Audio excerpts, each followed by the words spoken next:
Todd is not only a remarkable, successful 30-year titan in business with having multiple businesses that generate multiplied millions of dollars. And if that plan happens to be to build $1 million company, which I can help you do. But he's humble.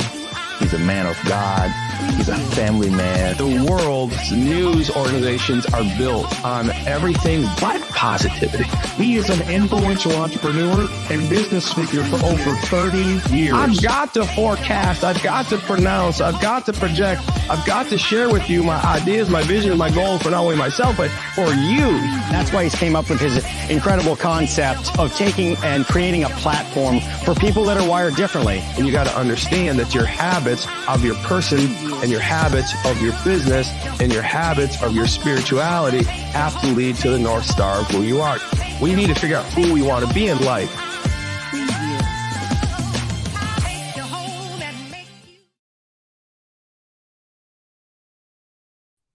Happy Thursday, everybody. Yes, I'm a little flat-footed today, but not to be worried.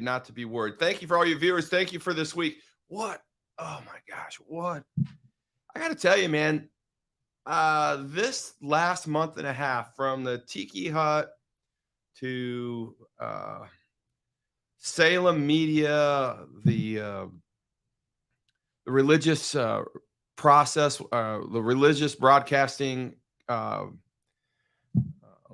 committee process we did in Tampa, and the whole association, and that 4-day thing there, and then the speech yesterday, and then all the coaching we're doing, and the donut capital of the world. I mean, it's been adding up, and it's like crazy.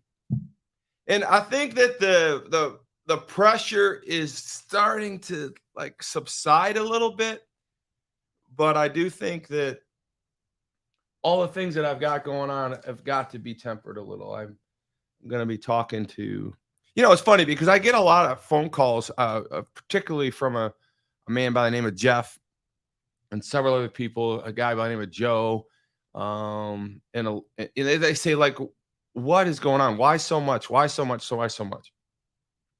And so, I don't really have a good answer to that. I enjoy what I'm doing. I enjoy the pace. I enjoy all of the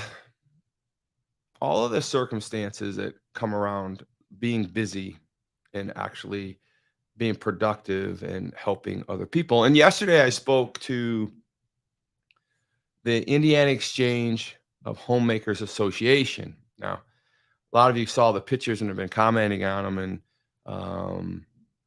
it was an amazing event. So I want to kind of talk about that. And the title of this message today was, I Wrecked My Jeep. Now, why am I laughing about it? It's because, it's not funny. I feel horrible.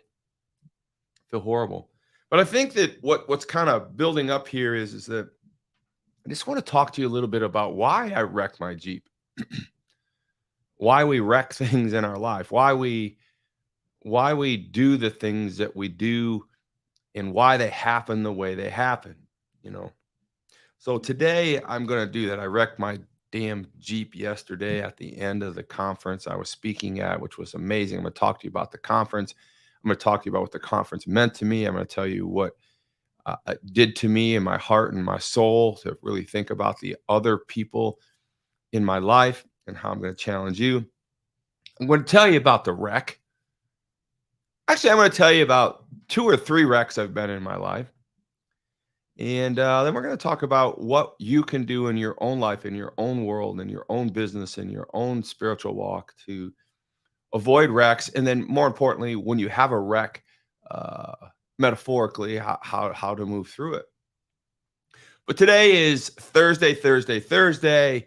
And I had a little rough entrance there. I didn't hit the button exactly right, but most of you didn't see it. So cheers to me for getting that done before a lot of followers on. Good morning. I see lots of followers this morning. One of the unusual things about this podcast is that it's done on Facebook. And most podcasts, are recorded and chopped up and edited in some regards, and then put on a YouTube. And so what I do is I record this live show. I like the energy of going live. I like the challenge of going live. I like I like the spontaneity. And for some reason, I just get a little more supercharged. I get a little more supercharged, I get a little more excitement versus, when you're being filmed or recorded, that they can stop and start over and they can chop things up. And you can't do that when you're live. You just got to be able to rock and roll. And people, for the most part, are forgiving if things aren't exactly right. But I just wanted to share this morning. I got a wreck yesterday. I know I'm a little somber. I didn't get hurt. Nobody got hurt. And I was reminiscent of all the kind of car accidents I've been in. Before I get to that, let's check out. So what I like to do is I like to look at national days, only because I think some of them are funny. I think some of them are just ridiculous. And a lot of times they tie in with my message. So let's just spin through this real quick. Today is World Pet Memorial Day. So nobody died in the accident that I caused. There was just an innocent dude and his kid. He was taking her to violin practice. I was all on me. There's no one to blame but me. But no one died. There was no pets in the car. But today is World Pet Memorial Day. So I've had at least 3 dogs that I loved. I really loved them. So I'm not even going to go into that and they were big dogs. My first big dog was a Great Dane. Well, my first dog was my dog as a child. He was a Labrador Dalmatian mix, and his name was Charlie. Loved Charlie. He was my dog. And Charlie, this is where it all comes together. Charlie chased cars. Charlie was the dog that, for some reason, I don't know if they had UPS back in 1968 or 69, 1970, let's call it. But I remember a guy in a brown truck kicking my little puppy Charlie when he dropped off a package. And Charlie, as a little puppy, chased the brown truck out to the road and was trying to bite the tires as a little puppy. And we're thinking, that's funny for, why is he doing that? Ha ha, But as Charlie grew up, he never stopped chasing cars. I don't know if anybody has a dog out there that chased cars, but it's like the scariest. This might take up the whole message. The wreck for Charlie, the wreck for me, it's all a wreck, right? Because wrecks, when you get in a wreck, you wreck somebody, you wreck yourself. It doesn't leave your body or your soul. You remember it. You play it over and over and over. What could I have done differently? But Charlie, he got kicked. He got kicked hard. He rolled over and went chased it, but he didn't cower though. He chased this truck out of the driveway as a little puppy, like he was going to do something. But after that, he chased cars all the time. And if it was a brown truck, man, it was on like Donkey Kong his whole life. So we would watch him as I grew up. He would just chase these cars no matter what the road was. We had to keep him inside because he'd go out in any road. He would just start chasing cars. And he's no match for a car. I'm no match for a wreck.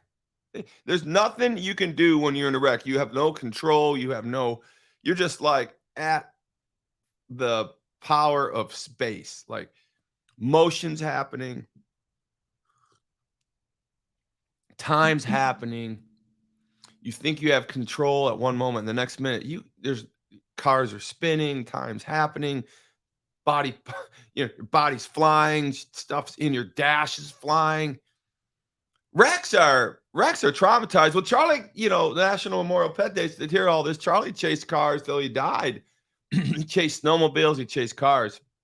I literally saw Charlie in the ditch. I had to go get my dad once or twice. I thought he was dead. My dad went up there and get him, and old Charlie had kind of give him some smelling salts or something. He'd get up and Charlie walked off sideways a couple times back down to the house. Funny thing is, Charlie never really died of a car accident. I saw him hit 3-4 times, broken legs. So Charlie was my first dog, and then I had Elvises after that. I had 4 Elvises. I never wanted to change the name Elvis. I love my big dog so much. So if you had a pet and you lost a pet, I want you to just remember that pets do matter. They're awesome. So today is in all seriousness, This is a good national day. So round of applause for they finally got one of these right. Now here's another one, World Brain Tumor Day. You know, get your brains checked. We're always talking about brain. I got a picture right here of look at this. I don't. Oh, you can't see. There you go. Get your brain checked. National Upsy Daisy Day. That one sounds stupid. National Name Your Poison. I don't know. That's stupid. Oh, here's a good one. National Best Friends Day. So Charlie was my best friend. I can't get off Charlie this morning. He was always wrecking. I think I like people. Matter of fact, I think about my best friends right now, which I have a few, and they're a wreck too. So the topic of the day is wreck. National Best Friends Day. So text somebody. Put it on the comments here. Text your best friend. Let's see if it gives us anything to do for National Best Friends Day. Let's see here. Best Friends Day on June 8th. Honor your close. I think it's my brother's birthday tomorrow. Shane, happy birthday. And my grandson, Sailor Lincoln King, my first grandson, Sailor Lincoln King. It's your birthday tomorrow. Two of my best friends for sure right there. See how I just tie everything together so naturally? This is an informative day. Truth be known, I'm exhausted. And 4:30 comes around quick after you're traveling and everything. You're like, man, what can I empower people with today? And I'm going to do it, baby. I'm going to kick it in. I'm going to be on like Donkey Kong. Best Friend Day. When it comes to best friends, they run the gamut. They may be exactly like us or completely opposite. Most of my friends are not exactly like me because it'd be a wreck. Woo! Word of the day, wreck. W-R-E-C-K, wreck. Don't spell check me. 78% of them say they have 5 close friends. 2018, however, as we move into adulthood, our friendships making ability change along with our priorities. Whether our best friends are from childhood, no matter how many friends you have, are near. Make a new best friend. You can have more than one, you know. So I always thought that the best friend title was sacred. So I never, other than my wife, I've never really said, hey, you're my best friend.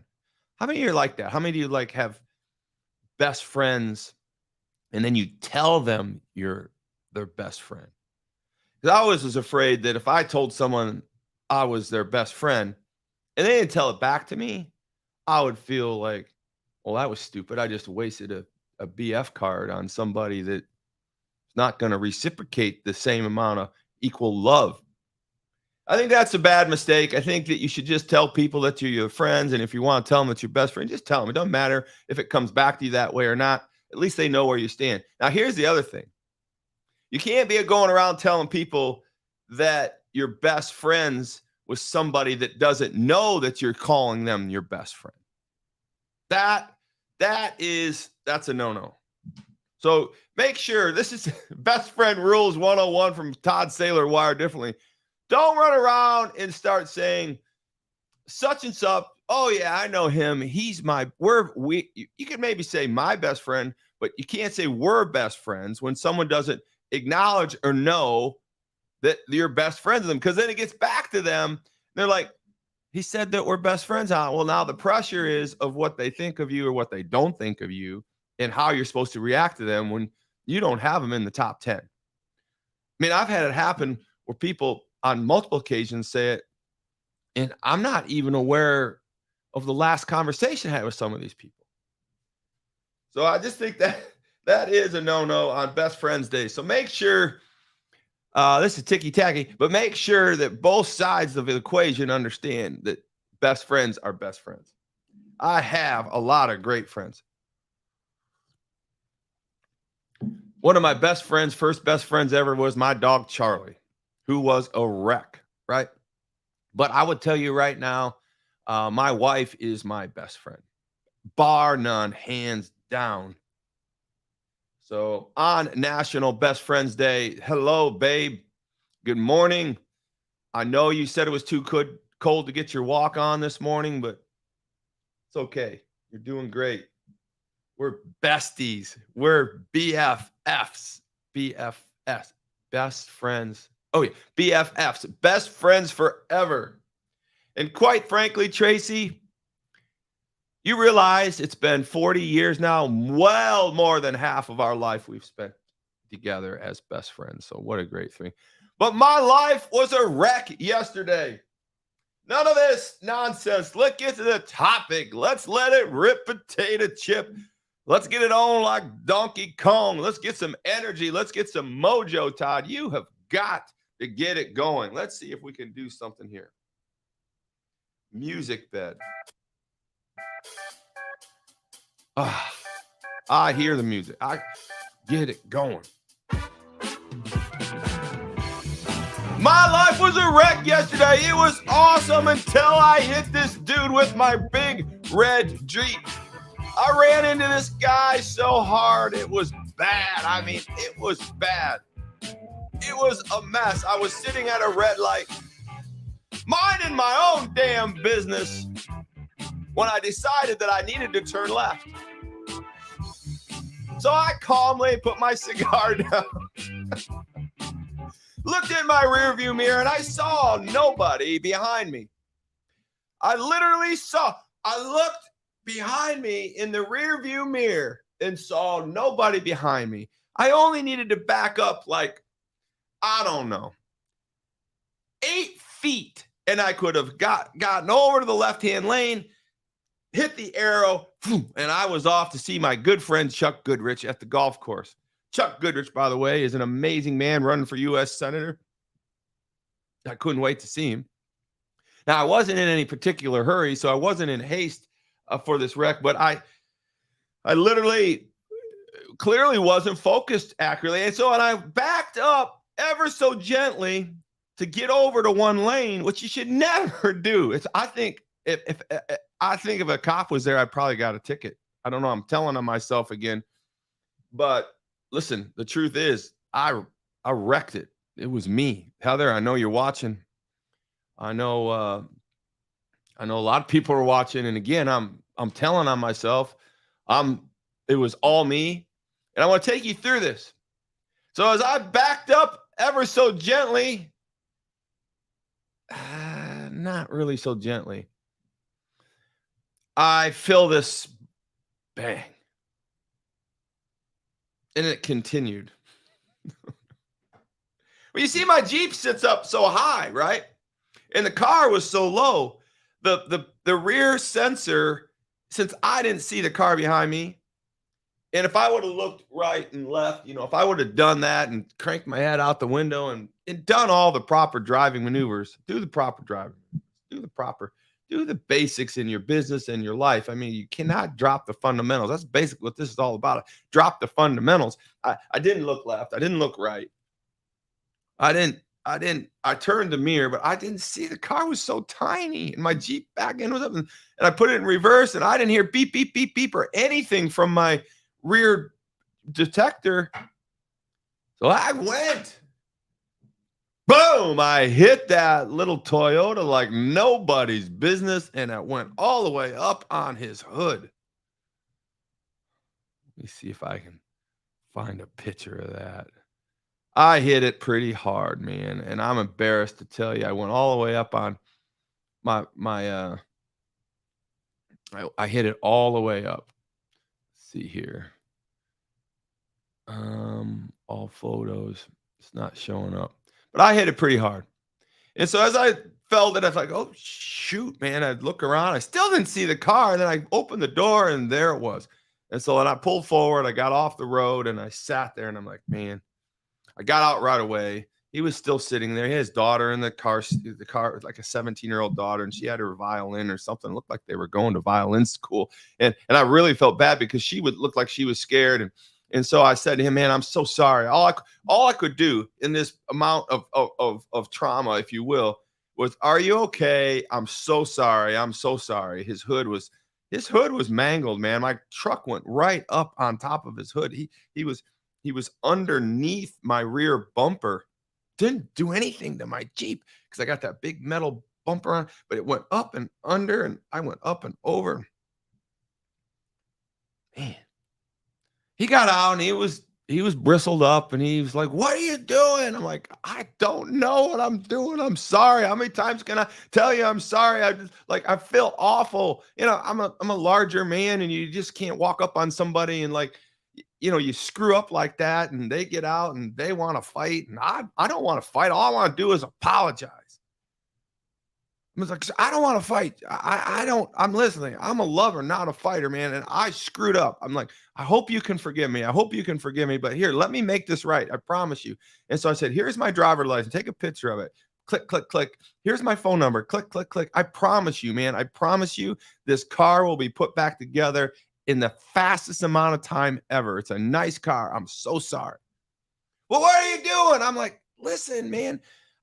I screwed up. I had an accident. I didn't see you. It's all on me." And I leaned into the car, and his daughter was sitting there, and I looked at her, and I said, "I am so sorry. Your father did nothing wrong here. I made a mistake. No one's hurt."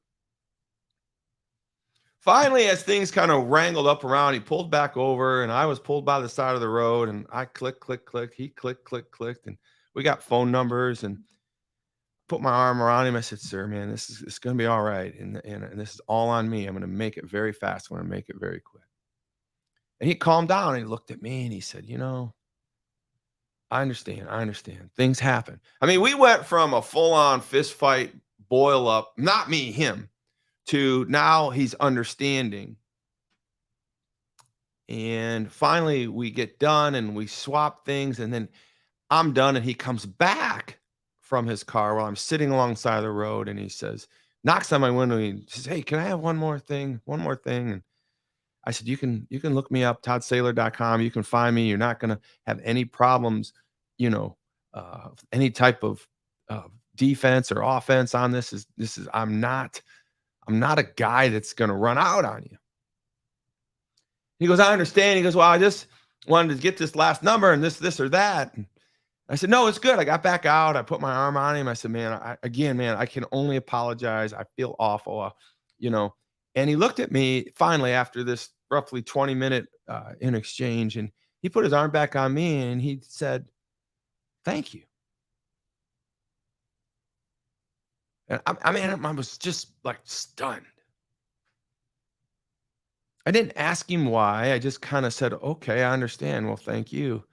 He goes, "No, I really want to thank you for handling this so well and right. I was sick to my stomach at first, but basically he was just telling me that we could have, and I think this guy could have become, or would have become, or may still become a friend of mine. Who, for all I know, he could become my best friend." Now, you can need to understand, I think these topics through. I think what I talk about through, and it's like a Seinfeld show in many, many cases, but I got to make it clear to you that wrecks are not good. But what comes from wrecks can be good. I got his phone number.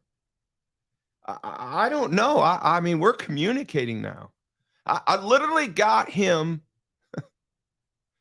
a policy number and claim number before he got home. I literally drove by the insurance company that I use in Florida, who has a branch in Indianapolis, Indiana, and took a snapshot of that company. What are the odds of that, right? And so I'm snapshotting the insurance company, Shepherd Insurance in Indianapolis, as I'm driving by it, getting a policy number from Progressive, from my Florida broker, who's a partner in Shepherd Insurance, Al Pertmore.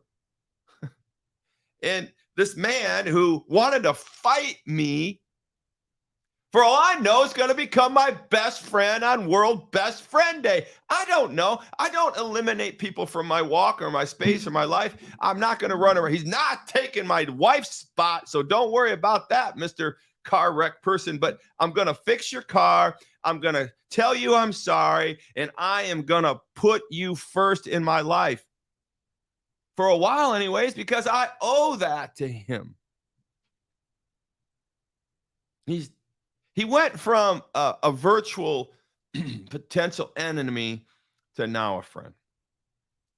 how apropos how this works, right? So when I talk to you about your life in a wreck and what wrecks you've been in, I want to talk to you more importantly about that piece that happens to you, like that first when you realize you've just wrecked something. And it's not even there's two types of wrecks. There's wrecks that right are your fault, and then there's wrecks that are someone else's fault. Now, the wrecks that are someone else's fault are way easier to deal with.